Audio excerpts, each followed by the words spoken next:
আলোকের নক্ষত্র বাসরে ক্ষণিকের অবসরে অশান্ত পৃথিবীতে শান্তির হাত ধরে, অশান্ত পৃথিবীতে শান্তির হাত ধরে ফিরে দেখা আজকের তিথি, ফিরে দেখা আজকের তিথি।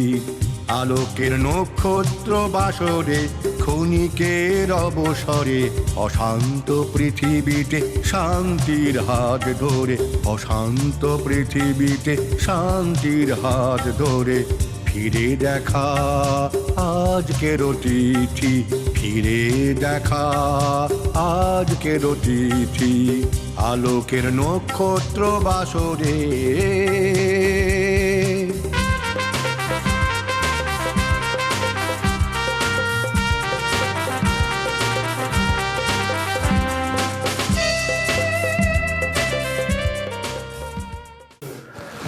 নমস্কার দর্শক বন্ধু, ইংরেজি new years, happy new year.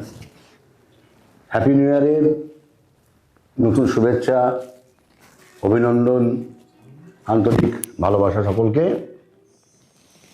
যারা শুনছেন ওপারে রয়েছেন এবং যারা আমাদের এপারে আমার সঙ্গে রয়েছেন। এবং বিশেষ করে আজকে আমরা রয়েছি হাই নিউজ টেলিভিশন নিবেদিত, আমি সিনিয়র সাংবাদিক এবং সঙ্গীত শিল্পী মানবেন্দ্র চক্রবর্তী পরিচালিত প্রাত্যহিক অনুষ্ঠান, যেটি প্রত্যেক দিন রাত্রি 10টায় শুরু হয়, 11টায় শেষ হয়। একটি জনপ্রিয় অনুষ্ঠান, সোম থেকে শুক্রবার একটি সাংস্কৃতিক অনুষ্ঠান, নাচ গান আবৃত্তি মধ্যে আমরা সীমাবদ্ধ থাকি। কিন্তু প্রত্যেক শনিবার রবিবার এই অনুষ্ঠানকে আমরা একটু রাজনৈতিক মানুষের মনে জায়গা করে নেওয়ার চেষ্টা আমরা করছি। সেই চেষ্টার ফলশ্রুতি হিসাবে আমাদের প্রত্যেক শনিবার রবিবার, বিশেষ করে রবিবার, আমরা একটা রাজনৈতিক পর্যালোচনা রাখি আপনাদের সামনে। আজকে আমাদের মুখোমুখি আমাদের ভারতীয় জনতা পার্টির বহরমপুর সাংগঠনিক জেলা সভাপতি মলয় মহাজন। মলয়বাবু, আপনাকে হাইনিউজের তরফ থেকে অসংখ্য শুভ তো বলা ঠিক হবে না, হ্যাপি নিউ ইয়ারের অভিনন্দন এবং শুভেচ্ছা। নমস্কার, আপনার মাধ্যমে, আপনার স্টুডিওর মাধ্যমে বাকি সবাইকে আমার পক্ষ থেকে নববর্ষের অনেক অনেক শুভেচ্ছা। তা প্রথমে যে প্রশ্নটা মলয়বাবু আসবো, যে আমরা 26-এ পদার্পণ করেছি, আজকে 24 সালের 4 তারিখ। আপনার সঙ্গে বসেছি, আমরা কিছু রাজনৈতিক বক্তব্য আপনার কাছে শুনব এবং সেটা মানুষকে আমরা আমাদের টিভির মাধ্যমে মানুষের কাছে পৌঁছানোর চেষ্টা করব। আশা করি আমাদের যে বক্তব্যগুলো খুব সুদৃঢ় এবং চেতনা সম্পন্ন বক্তব্য হওয়া উচিত বলে মনে করি। প্রথম প্রশ্নে যাব মলয়বাবুর কাছে। এই যে 25 সালে যে আমরা ফেলে এলাম, সেখানে এই ভারতীয় জনতা পার্টির রাজনৈতিক প্রেক্ষাপটটা একটু আপনি বলুন। আর 26-এ আপনাদের নতুন কর্মসূচি কি রয়েছে এই বহরমপুর সাংগঠনিক জেলার, সেটাই বা কেমন হতে চলেছে, সেটা একটু আপনি বলুন। 25 সালের তুলনায় 26 সালে আমরা অনেক বেশি আত্মবিশ্বাসী, অনেক বেশি আমরা শক্তিশালী, বলশালী। 25 সালে আমাদের সংগঠনের কর্মী কার্যকর্তাদের মধ্যে যে উৎসাহ ছিল, উদ্দীপনা ছিল, জোশ ছিল, 26 সালে সেইটা আরো অনেক বেশি বেড়ে গেছে। যদিও 25-এর শেষের দিক থেকে, বিশেষত এসআর প্রসঙ্গ আসার পর থেকে গোটা পশ্চিমবঙ্গে ভারতীয় জনতা পার্টি কর্মীর পাশাপাশি পশ্চিমবঙ্গের সাধারণ মানুষদের মধ্যেও এই বিশ্বাসটা ক্রমে ক্রমে আরো দৃঢ় হয়েছে যে এইবার পশ্চিমবঙ্গে ভারতীয় জনতা পার্টি ছাড়া মানুষের সামনে আর কোনো বিকল্প নেই। সেজন্য আমরা যেটা বলি যে বাঁচতে চাই বিজেপি তাই। পশ্চিমবঙ্গের মানুষ আমাদের এই স্লোগানকে গ্রহণ করেছে। যখন এসআর আসেনি তখনও আমরা আমাদের রাজনৈতিক বক্তব্য আমরা বিভিন্ন ভাবে আমরা রেখেছি মানুষের কাছে, কিন্তু আমরা লক্ষ্য করেছি এসআইআর আসার পর এসআইআর এর পরিণামস্বরূপ 58 লক্ষ ভুয়ো ভোটার, মৃত ভোটার ভোটার লিস্ট থেকে বাদ যাওয়ার পর মানুষের মধ্যে বিশ্বাস দৃঢ় হয়েছে যে এইবার আর তৃণমূল কংগ্রেস ভারতীয় জনতা পার্টির সঙ্গে পেরে উঠবে না। তার প্রধানতম কারণ হচ্ছে গত বিধানসভা নির্বাচনে তৃণমূল কংগ্রেসের সঙ্গে ভারতীয় জনতা পার্টির যে ভোট ব্যবধান ছিল, সেই ভোট ব্যবধান ছিল 44 লক্ষ কম বেশি, এবং অলরেডি 58 লক্ষ ভোটার লিস্ট থেকে বাদ চলে গিয়েছে। তো তার ফলে পশ্চিমবঙ্গের মানুষ ধরেই নিয়েছে যে তৃণমূলের যে খেলা হবে, ওদের যে স্লোগান, খেলা শুরুর আগেই তৃণমূলের খেলা শেষ। আর নতুন বছর মানে এই বছরের নির্বাচন আছে সামনে, তো তার ফলে এখন আমরা আরো বেশি উজ্জীবিত, আরো বেশি আত্মবিশ্বাসী। সেজন্যই পুরনো বছর আমাদের শেষের দিকে ভালোই ছিল, নতুন বছরে সেটা আরো বেশি আশার সঞ্চার করেছে আমাদের সামনে। তো এবার আমি বলি যে আপনি এসআইআর নিয়ে প্রশ্ন তুলেছেন, যে আমি একটা কথা জিজ্ঞেস করছি আপনাকে, এই যে এসআইআর গোটা ভারতবর্ষ জুড়ে শুরু হচ্ছে, তার এখনও কিন্তু প্রক্রিয়া চলছে, এসআইআর এর মাধ্যমে কি প্রকৃত কোনো ভোটার বাদ যাবে না, এরকম গ্যারেন্টি কি দিতে পারবে কেউ? আর নিশ্চিতভাবেই কেউ দেওয়ার কিছু নেই। তো নির্বাচন কমিশন যে নির্দেশিকা জারি করেছে, সেই নির্দেশিকায় বলাই আছে যারা প্রকৃত ভারতীয় তাদের ভোটার লিস্ট থেকে নাম বাদ যাওয়ার কোনো সম্ভাবনা নেই। এসআইআরটা এসেছে এই কারণে যে দীর্ঘদিন ধরে ভোটার লিস্ট সংশোধন না হওয়ার ফলে বহু মৃত ভোটার ওখানে থেকে গেছে, অনুপ্রবেশকারীরা থেকে গিয়েছে, বাংলাদেশ থেকে আসা, অন্যত্র থেকে আসা রোহিঙ্গা, তারা বিভিন্ন উপায় অবলম্বন করে ভোটার লিস্টে ঢুকে পড়েছে। বিভিন্ন কারণবশত সেইগুলো প্রত্যেক বছর যেভাবে সংশোধিত হওয়া দরকার সেটা হয়নি।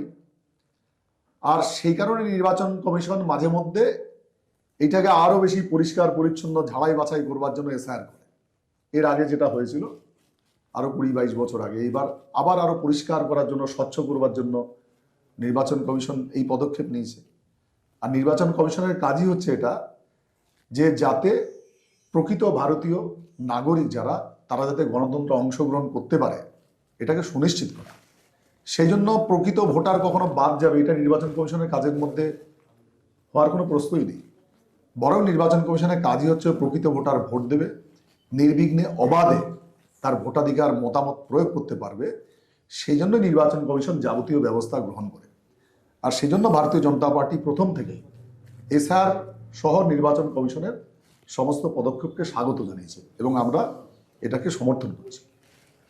আচ্ছা, আমি বলি যে নির্বাচন কমিশন, অনেক রাজনৈতিক দল প্রশ্ন তুলেছে যে নির্বাচন কমিশন কি নিরপেক্ষভাবে কাজ করছে এসআইআর নিয়ে, আপনার মত?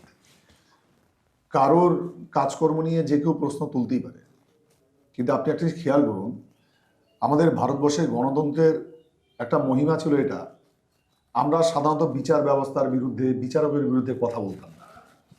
নির্বাচন কমিশন একটা স্বায়ত্তশাসিত সংস্থা, তার বিরুদ্ধে কথা না বলা, রাষ্ট্রপতির বিরুদ্ধে কথা না বলা, এইগুলো কিন্তু আমাদের দেশে কিন্তু এটা ছিল। কিন্তু আপনি খেয়াল করবেন যে তৃণমূল কংগ্রেস পশ্চিমবঙ্গে ক্ষমতা আসার পর থেকে ওরা ওদের আক্রমণের নিশানা থেকে কাউকে বাদ দেয় না। সে বিচারক, নির্বাচন কমিশনার থেকে শুরু করে রাষ্ট্রপতি, রাজ্যপাল, কাউকে ওরা বাদ দেয় না। অত্যন্ত নিম্ন রুচির পরিচয় ওরা বিভিন্ন সময় রেখেছে। তো নির্বাচন কমিশনের কাজ কখনোই পক্ষপাতপূর্ণ হয় এইটা আমার মনে হয় না। আর যদি হয়ই, তার জন্য নির্বাচন কমিশন ব্যতিরেকে দেশে কোর্ট আছে। তৃণমূল কংগ্রেস কোর্টে গিয়ে বলতে পারে নির্বাচন কমিশন এই কাজটা পক্ষপাতপূর্ণ হচ্ছে, তার কাজটা ঠিক হচ্ছে না। কিন্তু তৃণমূল কংগ্রেস কিন্তু কখনো কোর্টে গিয়ে কিন্তু বলতে পারছে না নির্বাচন কমিশন এই কাজটা পক্ষপাত দোষে দুষ্ট। কারণ নির্বাচন কমিশন এসআইআর এর মাধ্যমে যেটা করতে চাইছে, আপনারা মনে করুন যে মমতা ব্যানার্জি কোন একটা সময়ে উনি নিজেই সেটা চেয়েছিলেন। উনি দাবি করেছিলেন যে পশ্চিমবঙ্গে বহু অনুপ্রবেশকারী ভোটার উনি বলেছিলেন। তো সুতরাং সেটাই নির্বাচন কমিশন করছে। তো এইবারে উনি আপত্তি করছেন।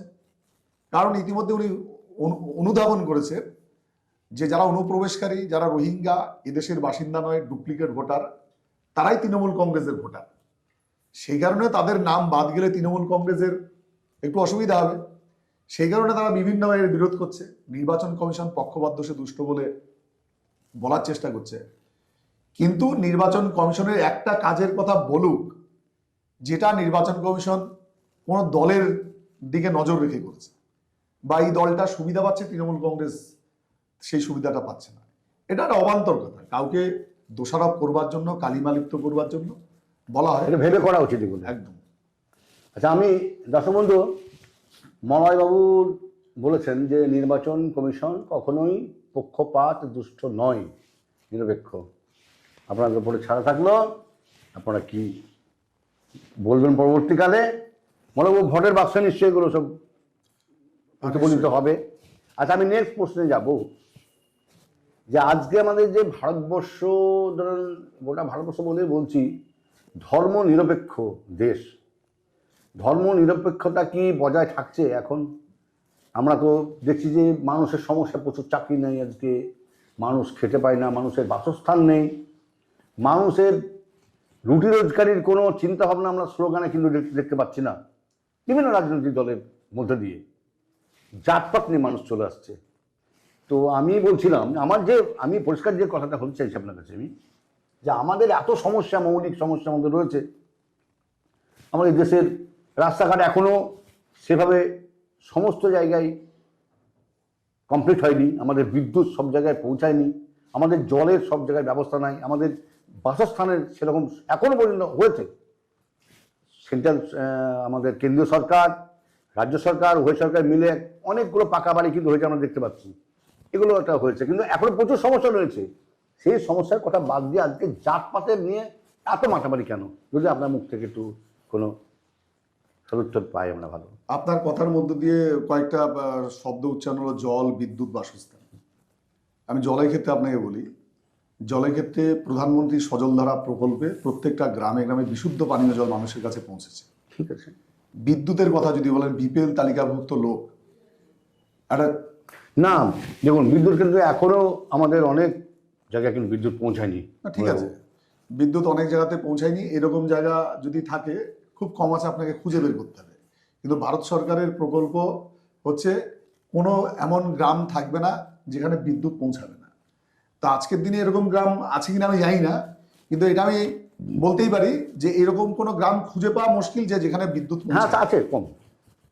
আমিও আমার প্রশ্নেও আমি রেখেছি যে তুলনামূলকভাবে কম, কিন্তু এখনো অনেক জায়গা বাকি রয়েছে।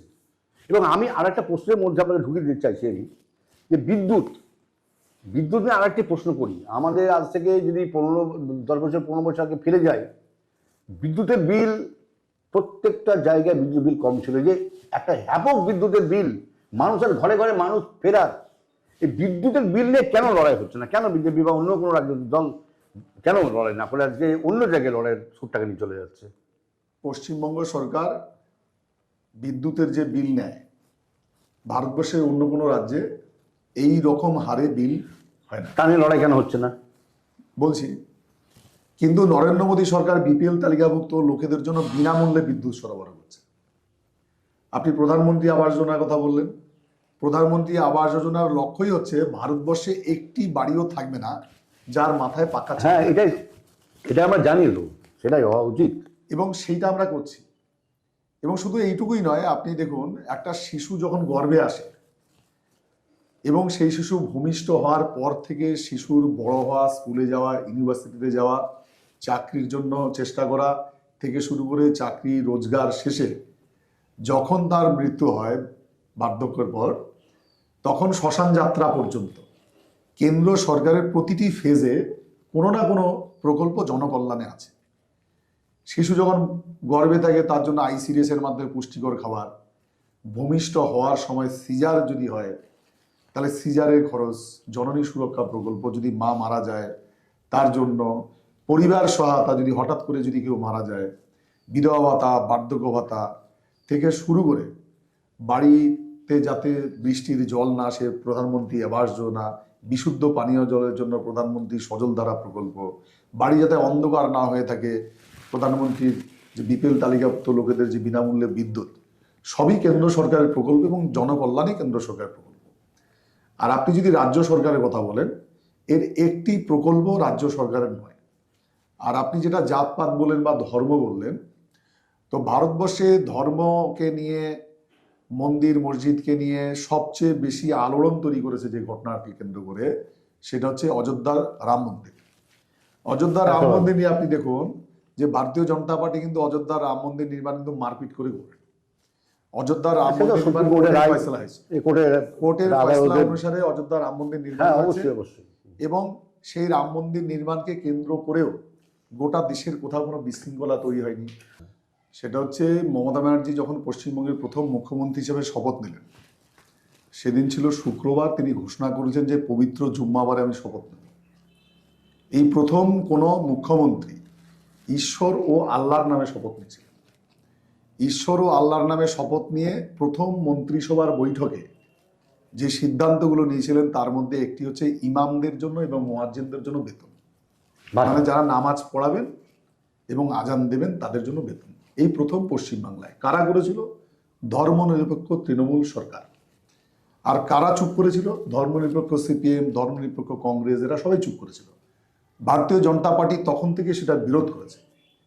এবং আপনি খেয়াল করে দেখুন, বাকি বিশ্বের এমন কোনো ইসলামিক দেশ নেই, আমাদের প্রতিবেশী দেশ পাকিস্তান, বাংলাদেশ, ইরাক, ইরান, আরব, পৃথিবীর কোথাও নামাজ পড়ার জন্য, আজান দেওয়ার জন্য বেতন চালু নেই।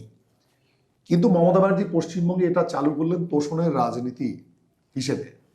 আর তার পরিণাম হচ্ছে যে আমি অযোধ্যা দিয়ে বলছিলাম, আর তার পরিণাম হচ্ছে হুমায়ুন কবিরের বাবরি মসজিদ। তো হুমায়ুন কবির যে মধ্যখানে যে বেশ কিছু কথাবার্তা বলছিলেন, 70%, 30%, এসব আর কিছুই নয়। এসব হচ্ছে এটাই যে হুমায়ুন কবির তার ধর্মগোষ্ঠীর, তার জনগোষ্ঠীর লোকজনদেরকে বিভিন্ন কথাবার্তা বলে সংগঠিত করবার চেষ্টা করছিলেন, এবং যার সঙ্গে রাজনীতির সম্পর্ক প্রকৃত অর্থে নেই। রাজনীতি মানে তো এরকম নয় যে জনগোষ্ঠীর লোকজনদেরকে উস্কে দিয়ে সব করা টরা, এটা নয়। হুমায়ুন কবির যেটা করছিলেন যে তিনি তার গোষ্ঠীর লোকজনদেরকে উন্মত্ত করে সেই গোষ্ঠীর নেতা হতে চেয়েছিলেন। আর এইটার কারণ হচ্ছে তৃণমূল কংগ্রেস এই রাজনীতি করতে করতে করতে করতে এমন উচ্চতায় পৌঁছেছে যে এটাই এদের রাজনীতি। আর সেই কারণে তৃণমূল কংগ্রেস সবচেয়ে বেশি তার ফল ভুগছে। তৃণমূল কংগ্রেসের অন্য কিছু করারও নেই, কারণ পশ্চিমবঙ্গের সরকারে যা রোজগার হয় তার 90% টাকা সরকারি কর্মচারীদের বেতন দিতে শেষ হয়ে যায়।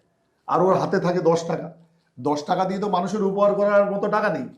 তো তার ফলে তৃণমূল কংগ্রেসে যেটা করার আছে কি, ওই 10 টাকা দিয়ে যেহেতু মানুষের উপকার করার মতো আর টাকা পয়সা নেই, সেই জন্য কেন্দ্র সরকারের প্রকল্পগুলো নিজের প্রকল্প বলে চালু করা, নিজের প্রকল্প বলে চালিয়ে দেওয়া, কেন্দ্র সরকারকে গালি দেওয়া ছাড়া তৃণমূল সরকারের হিন্দু মুসলমান করে বিভাজিত করা, পশ্চিমবঙ্গকে ভেদভাব পেয়ে তৈরি করা ছাড়া তৃণমূল কংগ্রেস মানুষের জন্য কল্যাণকর করবার মতো আর কিছু অবশিষ্ট নেই।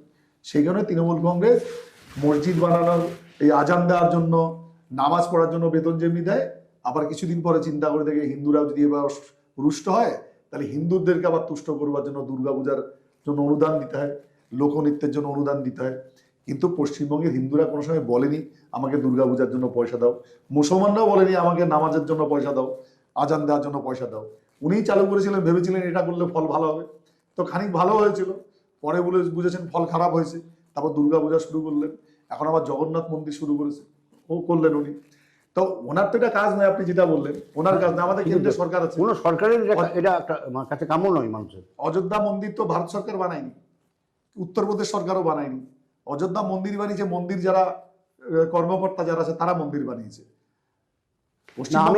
আমি কিন্তু একটা প্রশ্ন রেখেছি বিস্তারিত এইভাবে না গিয়ে, যে আজকে এই যে মন্দির মসজিদ নিয়ে এই যে লড়াইটা হচ্ছে চাকপাত নিয়ে, ইলেকট্রিক বিলের বিরুদ্ধে লড়াইটা কেন হচ্ছে না? অর্থনৈতিক দিক দিয়ে যে পিছিয়ে আছে ভারতবর্ষ, পশ্চিমবঙ্গ, যে মুর্শিদাবাদ জেলা, বিভিন্ন, এই লড়াইটা কেন বিজেপি বা কেন করছে না? আমি একটা জিনিস আপনাকে পরিষ্কার করি, মন্দির মসজিদ নিয়ে আমাদের কোনো লড়াই নেই, আমাদের কোনো লড়াই প্রথমেই পরিষ্কার করেছি।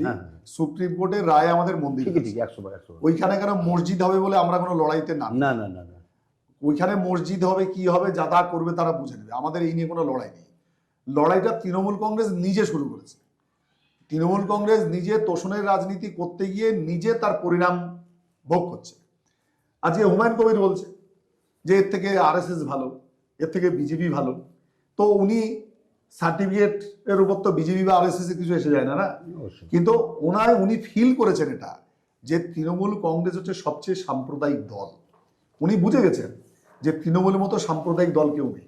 সেই জন্য উনি বলছেন যে আমাদের তৃণমূল কংগ্রেস যত সাম্প্রদায়িক, বিজেপি তার থেকে ভালো, এরকম মন্তব্য করতে গিয়ে উনি এটা করে থাকবেন।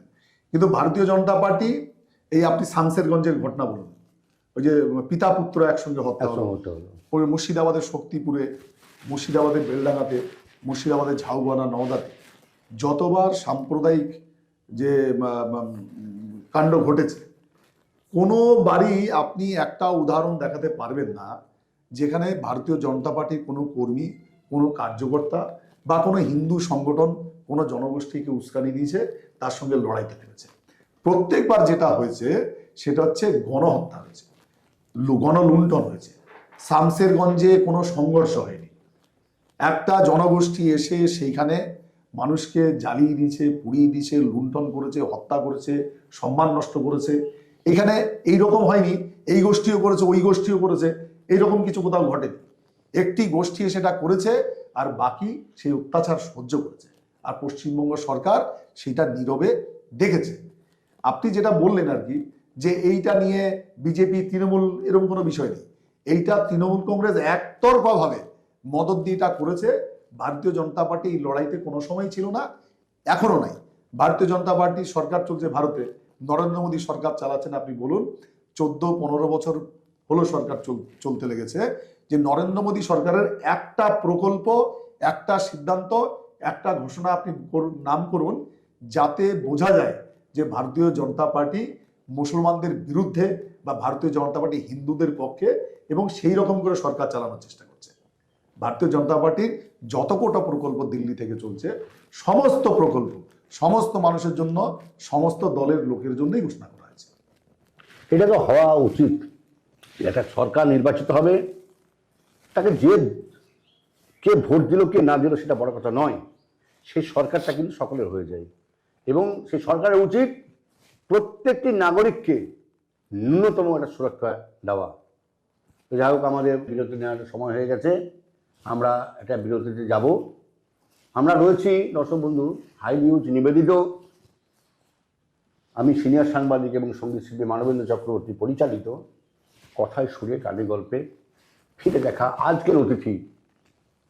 একটি মূল্যবান এবং খুব জনপ্রিয় অনুষ্ঠান, যেটি প্রত্যেক দিন রাত্রি 10টা থেকে শুরু হয়। সোম থেকে শুক্রবার আমরা সাংস্কৃতিক চেতনার মধ্যে থাকি, এবং এই শনিবার রবিবারটা আমরা একটা রাজনৈতিক পর্যালোচনার মধ্যে আমরা মানুষের মনে একটা জায়গা রাখার চেষ্টা করি। সেরকম একটা দিনে আমরা চলে এসেছি। আমাদের বহরমপুর সাংগঠনিক জেলা সভাপতি ভারতীয় জনতা পার্টির মলয় মহাজনবাবুর সঙ্গে আমরা বিরতির পরে আবার ফিরে আসবো। কোথাও যাবেন না, একটু করুন।